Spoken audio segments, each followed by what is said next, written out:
خواب بودم خواب دیدم مردم، بی نهایت خسته و افسردم. تا میان گور رفتم دل گرفت، قلب کن سنگ لحد را گل گرفت. بالش زیر سرم از سنگ بود، غرق ظلمت سوت و کور و تنگ بود. هر که آمد پیش حرفی راند و رفت، سوره حمدی برایم خواند و رفت. خسته بودم هیچ کس یارم نشد، تشنه بودم در پی یک جرعه آب. آمدن از راه نزدم دو ملک، تیره شد در پیش چشمانم فلک. یک ملک گفتا بگو دین تو چیست، دیگری فریاد زد رب تو کیست. گرچه پرسش ها به ظاهر ساده بود، لرزه بر اندام من افتاده بود. چهره ام از شرم می شد سرخ و زرد، بار دیگر بر سرم فریاد کرد. در میان عمر خود کن جستجو، کارهای نیک و زشتت را بگو. هرچه می کردم به اعمالم نگاه، بر زبان آوردنش دشوار بود. چاره ای جز لب فرو بستن نبود، گرز آتش بر سرم آمد فرو. چون ملائک ناامید از من شدن، حرف آخر را چنین با من زدن. عمر خود را ای جوان کردی تباه، نامه اعمال تو باشد سیاه.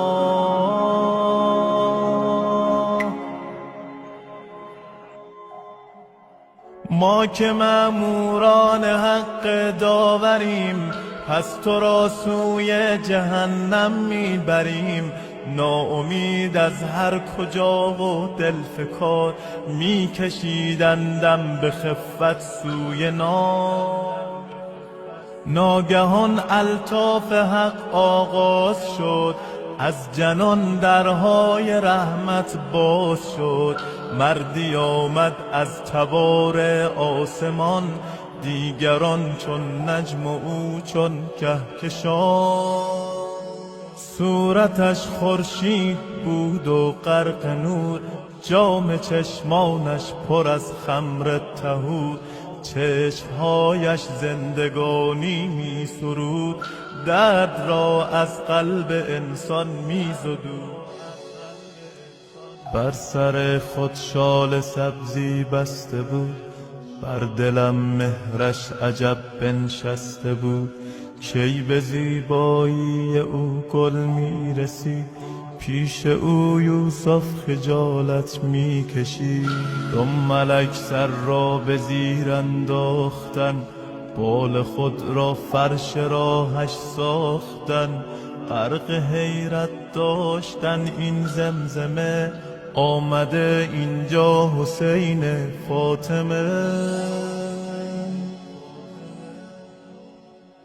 صاحب روز قیامت آمده، گوییا بهر شفاعت آمده.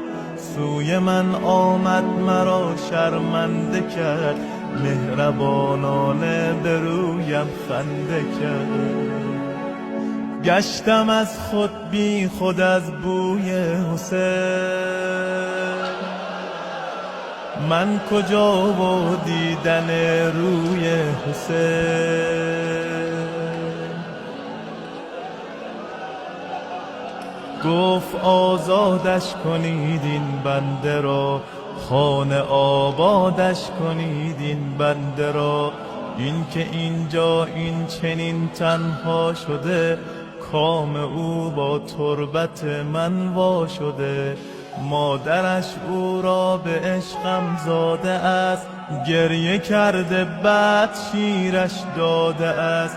خیش را در سوز عشقم آب کرد، عکس من را بر دل خود قاب کرد. بارها بر من محبت کرده است، سینه‌اش را وقف هیئت کرده است. سینه چاک آل زهرا بوده است، چای ریز مجلس ما بوده است. اسم من راز و نیازش بوده است، تربتم مهر نمازش بوده است. پرچم من را به دوشش می کشید، پا برهنه در عزایم می دوید. بهر عباسم به تن کرده کفن، روز تاسوعا شده سقای من. اقتدا بر خواهرم زینب نمود، گاه می شد صورتش بهرم کبود. تا به دنیا بود از من دم زده، او غذای روزه‌ام را هم زده. قلب او از حب ما لبریز بود، پیش چشمش غیر ما ناچیز بود. با ادب در مجلس ما می نشست، قلب او با روزه ما می شکست. حرمت ما را به دنیا پاس داشت، ارتباطی تنگ با عباس داشت. اشک او با نام من می شد روان، گریه در روزه نمی دادش امان. بارها لعن امیه کرده است، خویش را نذر رقیه کرده است.